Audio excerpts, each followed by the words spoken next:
भाग 3।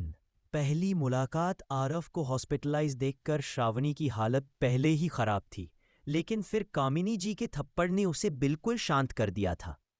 अपना पिता की कहने पर एक गार्ड उसे वहां से ले जा रहा था। श्रावणी उस गार्ड के साथ लिफ्ट के अंदर गई। गार्ड ने पूछा, मैडम आप कहाँ जाना पसंद करेंगी?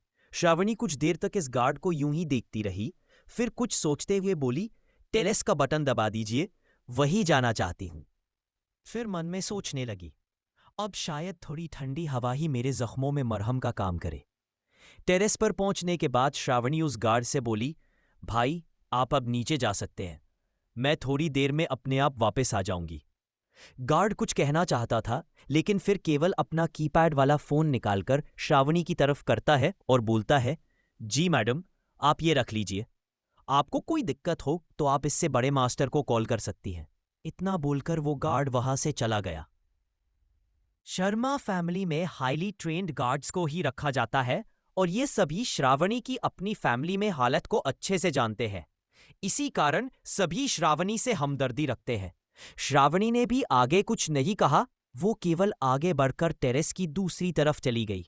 वहां हल्की हवाएं चल रही थी, जिस कारण श्रावणी के सुंदर घने काले बाल लहरा रहे थे। वो इस वक्त किसी अप्सरा से कम नहीं लग रही थी, भले ही वो थकी हुई थी। श्रावणी वहां खड़ी होकर बस अपनी जिंदगी के बारे में सोच रही थी। वहीं दूसरी तरफ उसी हॉस्पिटल की ग्राउंड फ्लोर पर अचानक हलचल मच गई।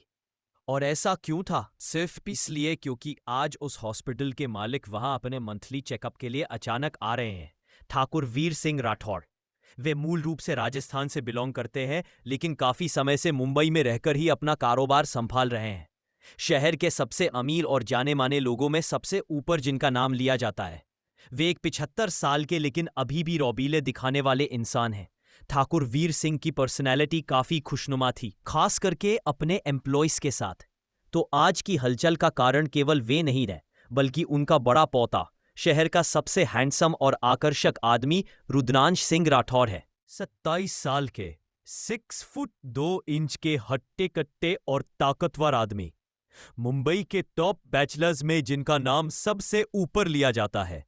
रुद्रांश राठौर राजस्थान के राजकुमार है। अपने पिता के बाद राजगद्दी उन्हीं की विरासत होने वाली है।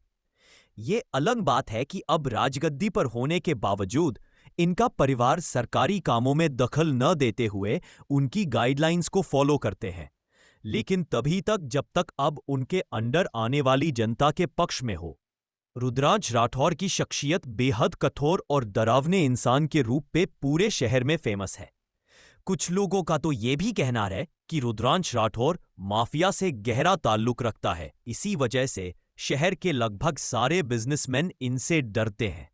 और आज जब हॉस्पिटल बीन को यह पता चला कि ठाकुर साहब के साथ आज बड़े कुंवर साहब भी आ रहे हैं, तो वो पैनिक मोड में आ गए।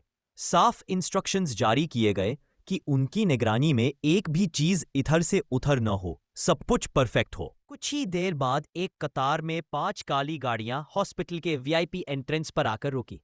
सबसे बीच वाली गाड़ी का गेट कुछ बॉडीगार्ड्स ने खोला और पहले ठाकुर सिंह राठौर बाहर आए। आज भी उनके चेहरे पर उतना ही तेज दिखता है जितना उनके जवानी के दिनों में हुआ करता था। दूसरी तरफ से रुद्रांश ने अपना गेट खुद खोला। माना जाता है कि रुद्रांश जी किसी भी इंसान के आसपास रहना बिल्कुल पसंद नहीं करते हैं। ज्यादातर वो केवल ऐसी जगहों पर ही जाते हैं जहां भीड़ बिल्कुल ना के बराबर हो। लेकिन आज का दिन एक्सेप्शनल है। आज दी रुद्रांश सिंह राठौर हॉस्पिटल आए हैं, और वो भी तब जब हॉस्पिटल में बहुत से लोग मौजूद हैं। जैसे ही रुद्रांश ने गाड़ी से बाहर कदम रखा, हॉस्पिटल की नर्सेज ने सांसें थाम ली, इस उम्मीद की आज उन सबको फेमस कुंवर साहब की शक्ल देखने को मिलेगी। लेकिन कुछ ही सेकंड बाद उनका यह सपना टूट गया, क्योंकि बड़े कुंवर साहब ने अपने चेहरे पर एक सुंदर मास्क पहन रखा था। केवल उनकी आंखें ही देखी जा सकती थी। इस रूप में भी वे लड़कियों को बेहद आकर्षक लग रहे थे। रुद्रांश और ठाकुर वीर राठौर दोनों का वेलकम डीन ने किया और उन्हें तुरंत स्पेशल वीआईपी लिफ्ट की तरफ ले गए। जैसे ही लिफ्ट वीआईपी फ्लोर पर पहुंचने वाली थी, लिफ्ट के सन्नाटे में किसी का फोन रिंग हुआ। यह रुद्रांश सिंह का फोन था। उन्होंने केवल फोन को साइलेंट किया और अपने दादाजी की ओर हल्का झुकते हुए धीरे से लेकिन अपनी भारी और कठोर आवाज में कहा, आप चलिए, चेकअप करवा लीजिए। मैं कुछ इंपॉर्टेंट कॉल्स अटेंड करके आपको ज्वाइन करता हूं। ठाकुर साहब ने सिर्फ अपना सिर हल्का सा हिलाकर हामी दी और दरवाजा खुलते ही डीन और अपने 2 बॉडीगार्ड्स के साथ बाहर निकल गए। रुद्रांश ने लिफ्ट में टेरेस का बटन दबाया और बस कुछ ही सेकंड बाद टेरेस पर पहुंचे। वीआईपी लिफ्ट का दरवाजा टेरेस की एक ओर जबकि नॉर्मल लिफ्ट का दरवाजा टेरेस के दूसरी ओर था। इसी कारण न ही श्रावणी न रुद्रांश को एक दूसरे का एक ही जगह होने का आभास हुआ।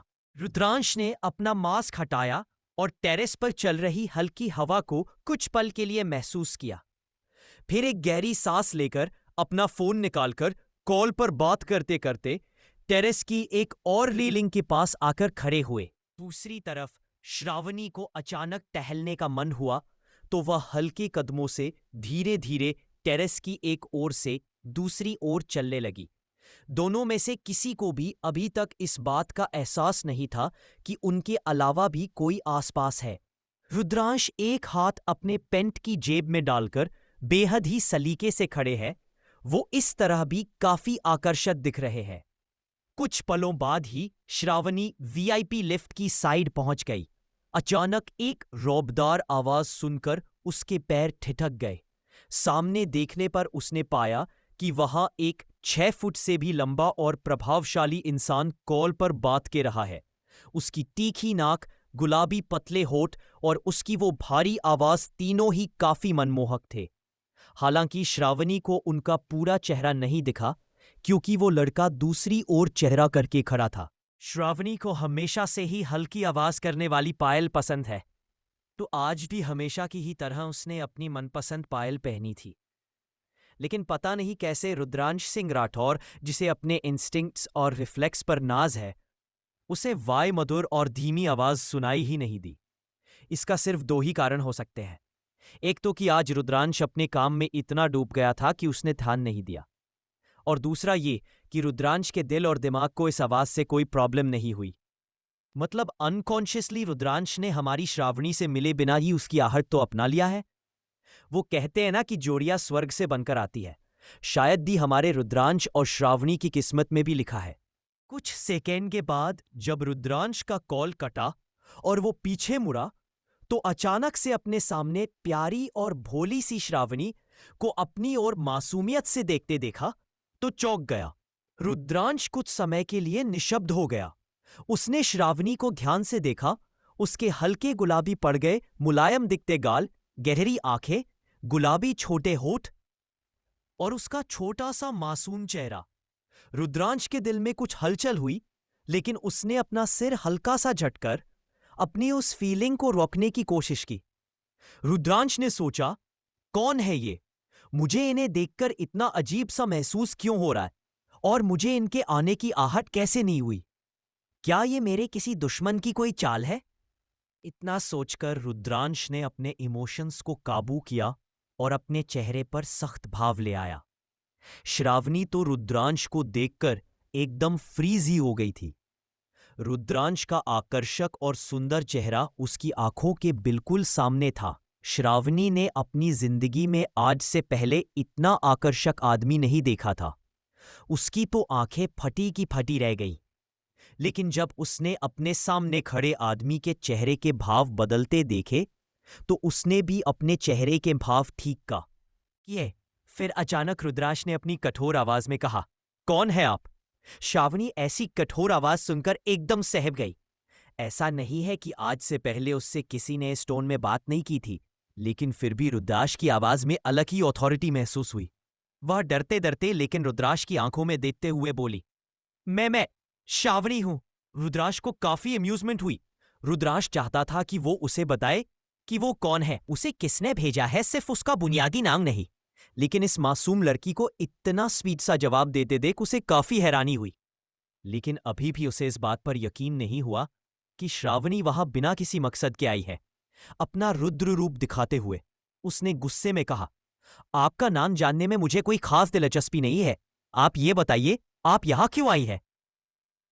श्रावणी ने खुद को शांत किया एक गहरी सांस ली और जब उसने रुद्रांश की बात को अपने दिमाग में रिप्ले करके देखा तो श्रावणी को हल्की हंसी आ गई। उसने सोचा कि उसे बिना किसी वजह के किसी से डरना नहीं चाहिए, भले ही उसके सामने खड़ा इंसान गुस्से में लग रहा है। लेकिन पता नहीं क्यों उसे देखकर श्रावणी को ऐसा बिल्कुल नहीं लग रहा कि वो श्रावणी को कोई नुकसान पहुंचाने वाला है। तो अगर वो डरती है तो सामने वाला इंसान अनकंफर्टेबल हो जाएगा या शायद इंसल्टेड भी महसूस करे। माहौल को ठीक करने के लिए उसने अपनी प्यारी और मधुर सी आवाज में कहा, आप मजाकिया मालूम पड़ते हैं। हॉस्पिटल में इंसान क्या ही करने आते हैं, या तो खुद का इलाज करवाने या अपने किसी अपने का। बोलते बोलते श्रावणी को फिर से अपने भाई की याद आ गई, जिससे उसका मासूम सा चेहरा एक बार फिर से मुरझा सा गया।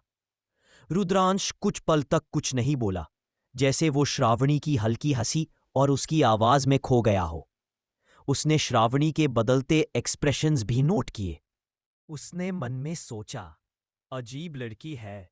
कुछ देर पहले तो डरी हुई लग रही थी और अब हंसने के बाद अचानक से उदास। या शायद मैं कुछ ज्यादा ही सोच रहा हूं। ये लड़की मेरे पास किसी मकसद से आई है ऐसा लग तो नहीं रहा, लेकिन फिर भी मुझे थोड़ा चौकना रहना चाहिए। उसने एक गहरी सांस छोड़ी और वो कुछ बोलने ही वाला था कि श्रावणी का फोन बजने लगा। उसने एक्सक्यूज मी बोलकर थोड़ा साइड हटकर कॉल उठाया। सामने वाले की बात सुनकर वो चौंक के बोली, क्या? मैं अभी नीचे आती हूं। फिर श्रावणी जल्दी से लिफ्ट की ओर दौड़ी। उसे तो ये भी ध्यान नहीं रहा कि वो वीआईपी लिफ्ट में चली गई है।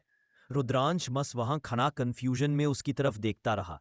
क्या इन दोनों की ये मुलाकात आखिरी मुलाकात है या किस्मत में कुछ और लिखा है? जानने के लिए सुनते रहिए माफिया का पिंजरा, केज्ड बाय माफिया, सिर्फ यूकी एफएम पर। Please subscribe to my channel for more such updates.